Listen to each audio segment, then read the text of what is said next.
X minus 5, 4, 3, 2, X minus 1, fire.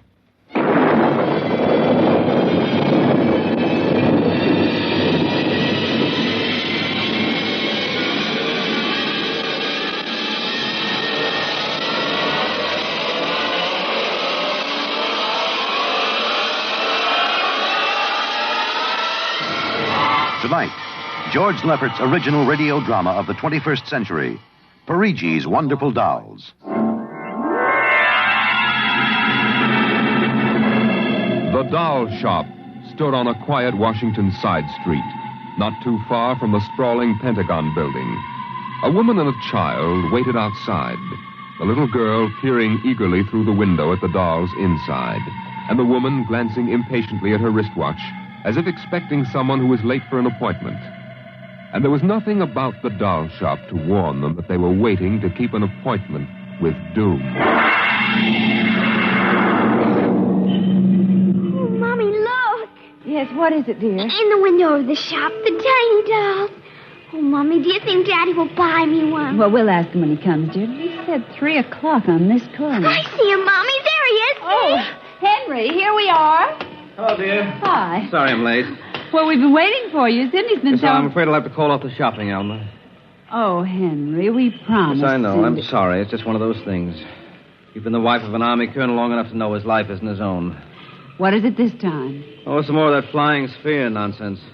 The pilot who says he sighted it last month crashed and was killed today, so the general wants a full report. Dear, what next? Daddy. We'll have a staff meeting at the Pentagon at 3:15. Daddy, look in this window. Oh, I haven't time, dear. Just for a minute, Daddy, please. Cindy, I haven't time to stop and watch a bunch of 6-inch dolls parading around in the shop. Say, they are lifelike, aren't they? Look at that, Alma. Dolls are marching around like a regular review. They've even got their own little band. Henry, your staff meeting. Hmm? Oh, yeah. Yes, I've got to run. Now, look, don't go spending a lot of money on that nonsense, Alma. No, dear. Bye. Bye, dear. Bye, Cindy. Bye, Daddy. Oh, Mommy, look. Look, the band's going to play. Aren't they wonderful, honey? You know, it's funny. I must have stood on this corner 1,000 times, and I've never even noticed this shop before. Good evening, children. Oh, well, good evening. Mommy, he talks awful funny. Hush, Cindy. Would you like to step inside the shop of Santor Perigi? Well, yes, we would. This way. Oh, Mommy, it's like beer. Here in the shop of Santor Perigi, creator of Perigi's Universal Wonderful Dolls, the world of adult reality is blended with the world of child's fantasy. This is a new shop, isn't it, Mr. Perigi? What is new and what is old? Come, this way. Would you like to meet one of my little ones? Oh, yes. This one in the red jacket is Toto. Speak, little one. How do you do? Oh, isn't that wonderful? Mommy, he talks. The dolls talk. Amazing. It's absolutely amazing. That is nothing for Perigi's Wonderful Dolls. Listen, sing, Toto. Sing for the little girl. My name is Toto. Cindy, listen. Sing, Toto. Men are big and tall. Dolls are very small. When men begin to fall, the dolls will rule them all. Oh, Toto, more. Well, how do they work, Mr. Perigi? How do they work? That is the secret of the great Perigi, greatest of all doll masters. To make an ordinary doll is nothing. To make a perfect replica, that is something. But to make a doll with intelligence, that is the work of an artist, huh? Well, yes. Well, they must be very expensive. Madame, when I construct a doll like Toto, I cannot bear to be parted from him permanently. So instead of selling, I rent my little people. You rent dolls? Precisely. $10. I have but one request. When you grow tired of my dolls, you must return them to me in good condition. Oh, Mommy, could we take him home? Take him home. Take him home. Take him home. Oh, look, Mommy, look. He's bowing and dancing. Oh, Mommy, he wants to come. Please, I'll take such good care of it, please. Well, honey, we'll have to deal with your father later, but... Well... Oh, Mommy. All right, wrap him up, Mr. Perigi. Oh, dear, I have a feeling when your father comes home, we'll be sorry. Be sorry. Be sorry. Be sorry. Be sorry.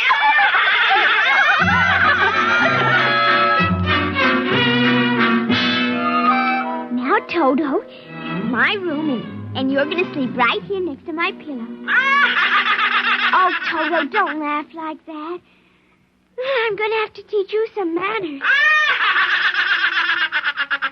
You be quiet, because my daddy will be home soon, and he's a colonel in the army, and he'll bust you to private if you don't behave. Now, you wait here. I'm going to introduce you to my puppy dog, Mr. Blister. So be good now. Here, Blister. Here, Blister. Come on, Blister. Come here. Mr. Blister, now this is Toto. Oh, dear, I don't think Mr. Blister likes you, Toto. Stop it, Mr. Blister. Come over here and shake hands with Toto, Mr. Blister. Come on now. Mr. Blister, let him go. Let go. Let go. Cindy, Mr. Blister, come over here. Why, what happened, dear? Mr. Blister tried to bite my doll. Look how frightened Toto is. Dolls don't get frightened, Cindy. But he is, Mommy. He screamed. You just imagined it, honey. But he did. He did. Well, Mr. Blister didn't mean it. You know he's the gentlest little pup alive. He isn't. He's nasty and I hate him. Cindy, you've hurt his feelings. Okay. He tried to buy my new doll, and I don't ever want to see him again. Ever. Oh, dear. All right, Mr. Blister. You come downstairs with me. Come on now. Cindy's angry at you tonight. I'll kill him. Why, Cindy, where did you hear a thing like that? Toto said it. Well, I see. Well, you've had an exciting day, honey. You brush your teeth now and go to bed. Daddy's coming home late, so we'll see you in the morning. Hmm? Good night, darling. Sleep well. I hate him, Mr. Toto. I hate him. Hate him, hate him, hate him, hate him.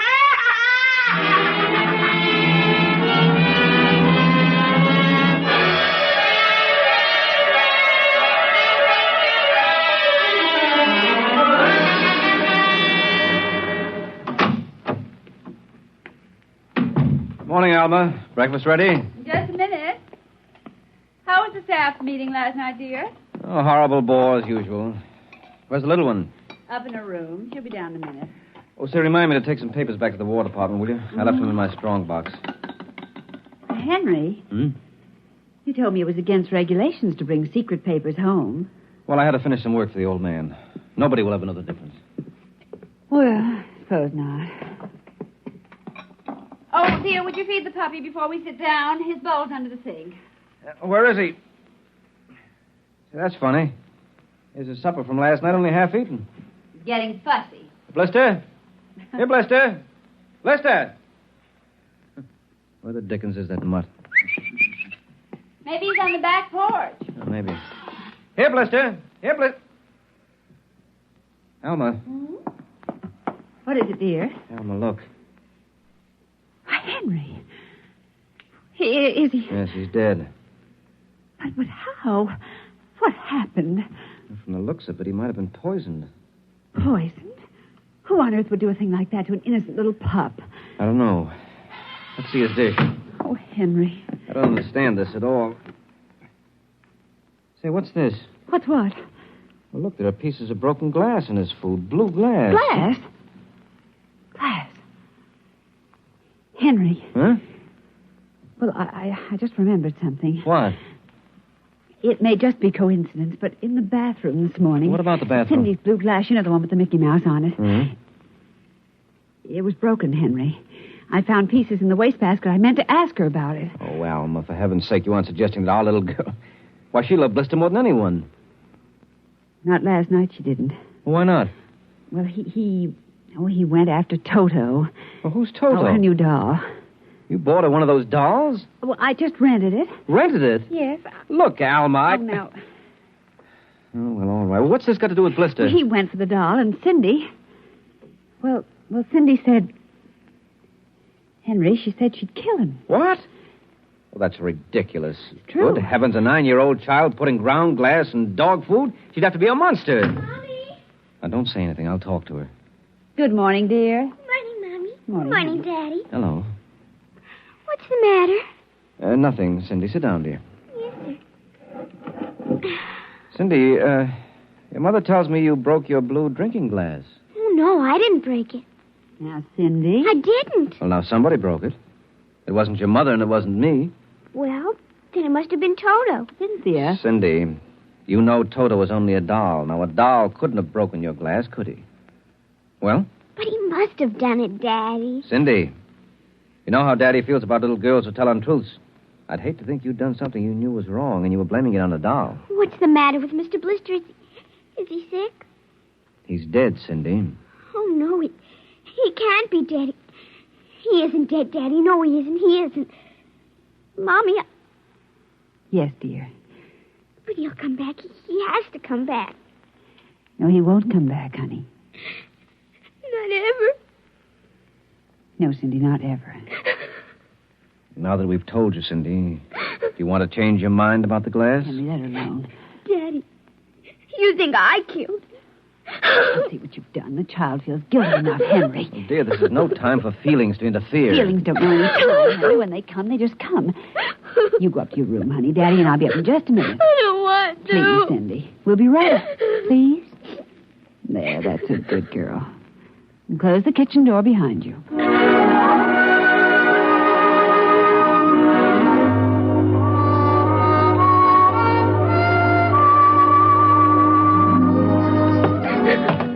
Mr. Blister's dead. And he isn't coming back. Ever. Daddy thinks it was me, but it was you. It was you!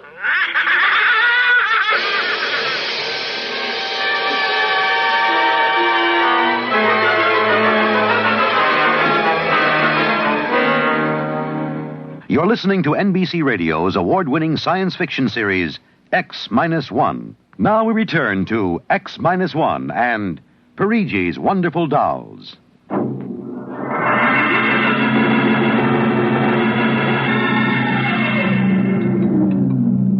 Eat your supper, dear. I'm not hungry. Cindy, you scarcely touched your lunch. I don't feel like eating. Is it Mr. Blister? Oh, Mama. Cindy, answer your mother. Oh, Henry, she'll work it out in her own way, dear. Oh, I don't know. When I was a boy, there was such a thing as discipline. Where this child is being brought up... Henry. Well, it's true. There's no respect. Lying. Oh, I don't know. Alma, what's happened to us? We were a nice, peaceful, happy family until you bought that cursed doll. Now who's blaming things on the doll? Well, it's true. Henry. You wanted to get some papers from your strong box. What? Oh, yes. Excuse me. Will you try to eat something, Cindy? Now, darling. Yes, dear. Alma. Alma. Yes, Henry, what is it? Alma, it's gone. What's gone? The box, the strong box, is gone. But it can't be. The door to your study's always locked, and you and I have the only key. I know all that, and I tell you it isn't there. Well, who would... I don't know, Alma. Those confidential reports, if they ever get into the wrong hands... Oh, I warned you about keeping them here. Oh, what if it ever came out in the open? Can't you see the papers?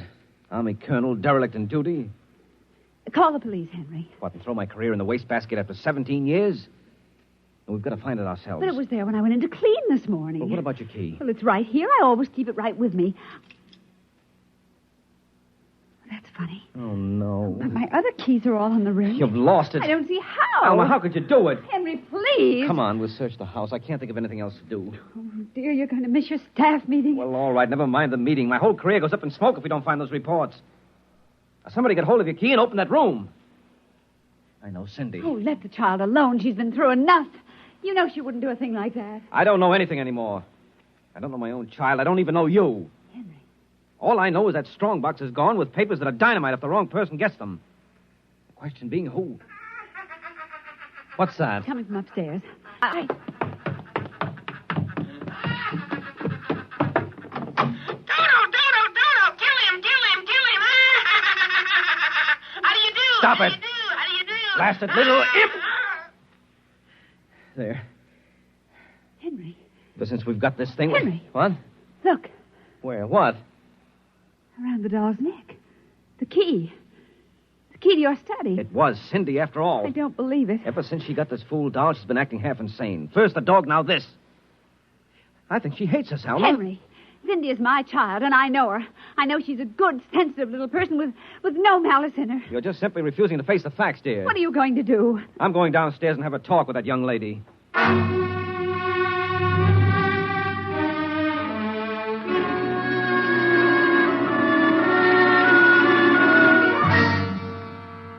Cindy, you're not telling me the truth. Oh, yes, I am, Daddy. Now, all I'm asking is that you tell me the truth. Now, where is it? I didn't take it, Daddy. Honest, I didn't take it.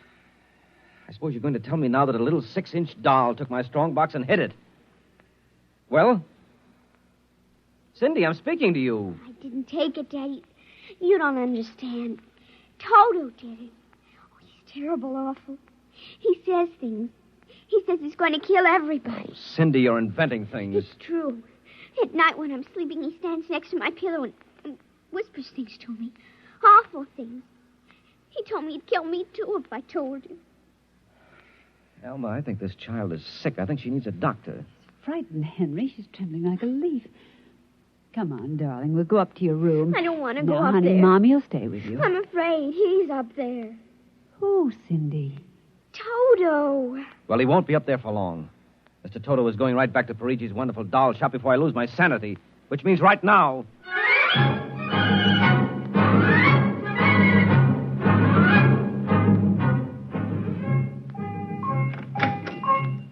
Ah, Colonel Grayson.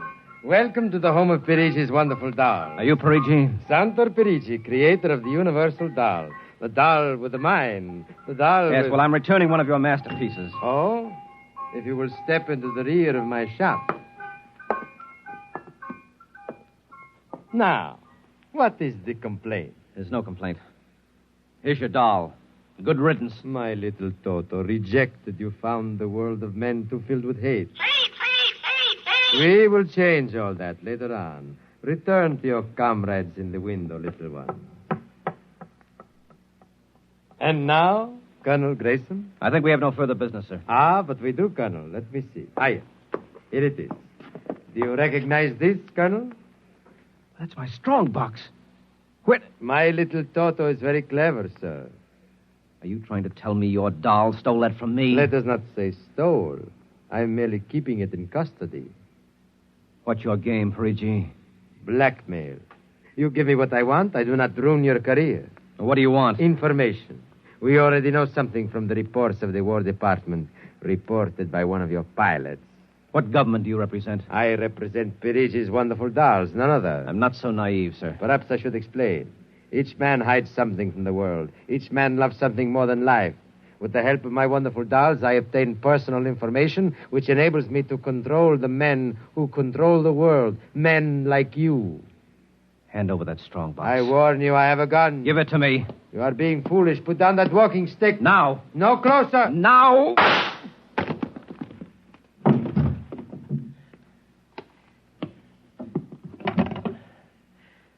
Hello.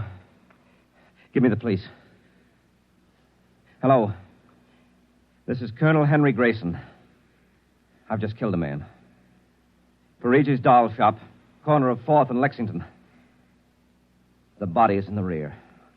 I'll wait for you. Shut up. Shut up, you little fiend! Colonel Grayson! Did I hear you speak? Colonel Henry Grayson! Oh, it can't be. I must be going out of my mind. A 6-inch doll. Shut up! Your master's dead. You are mistaken, Colonel. I, Toto, am the master. What do you mean? If you will examine the body of Santo Perigi, you will see that he does not bleed. And he does not bleed, Colonel, because Santo Perigi never lived. Never lived. Santo Perigi is a doll. A doll? But he's a man. He talks. He walks. The people of Meretrix are skillful doll builders. Meretrix? Doll builder? Who are you? I am Xanthus Imperator, commander of the legions of the third planetoid, Meretrix. Legions? Planetoid? My people and I, whom you regard as dolls, come from a tiny planet beyond the moon. What? So small that it cannot support our population. That's true. We landed one of our space spheres on Earth 3 months ago with the intention of colonizing. Unfortunately, one of your pilots intercepted us. So that's why you wanted our information. Precisely. And you are human? Quite human. Of course, in order to deal with Earth people without suspicion, we were forced to construct Perigi, a man-sized doll. No, it can't be. I can't believe this. I'm I'm having hallucinations. I've got to get out of here. That will be impossible. We have weapons of destruction quite unknown to Earth people. I phoned the police. They'll be here soon. By the time they arrive, my people will have prepared something quite shocking.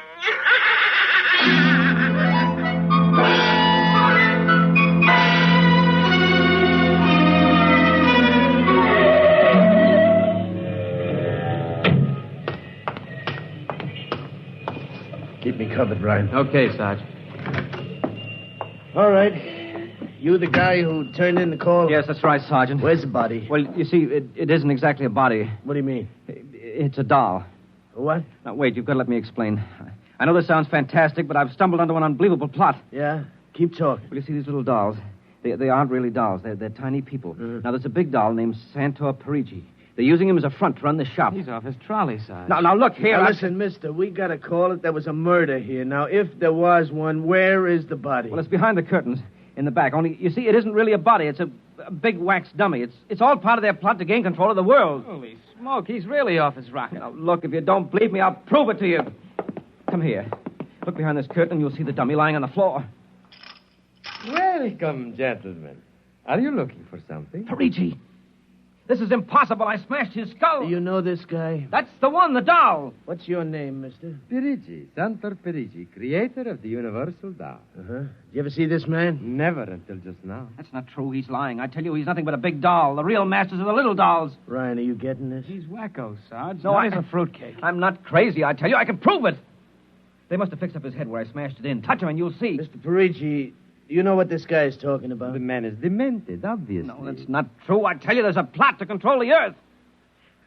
I've got to call the War Department. They want to know about the flying sphere. Holy mackerel, this gets worse every minute. Ryan. Take him to headquarters? No, save some time. Take him down to Psycho Ward. Okay, all right, Buck. wait. Just come along nice and quiet. No, don't you see? He's nothing but a man-sized doll. Sure. And the little ones are going to take over the Earth, and you're going wait and cut out some... Listen to me. You've got to... Sorry you had all this trouble, Mr. Perigi. Poor chap. He is obviously suffering from delusions. Well, he's not the only one in Washington today. You know, we've been getting a whole string of crack-ups lately. Bigwigs blowing their tops under pressure. If you could see some of the names in our confidential files. You keep confidential files on cases like this? Certainly. Believe me, they'd be dynamite if they ever got in the wrong hands. Well, I better be running along. I'll be. My little girl would be nuts for that. So? Then please accept the doll for saving my life. That madman might have killed me. Yes, but Take Toto home with you as a gift. Well, now, I don't know, Mr. Perigi. It's against regulations for us to accept favors. But this is not for you. It is for your little daughter. And if you will only take the doll and give him a good home, you will be doing me a great favor. Well, then, if you insist, and thanks very much. When my kid sees this, will she be surprised? Yes, Toto will come as a great surprise. A very great surprise. Eh, Toto?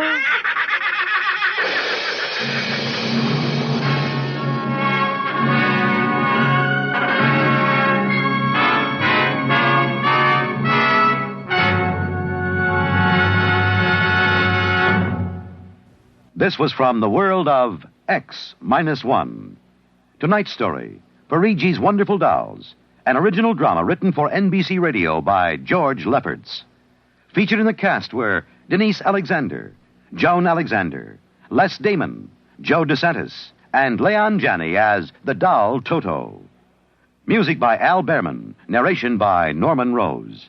Tonight's program was directed by Edward King, executive producer Robert Wogan.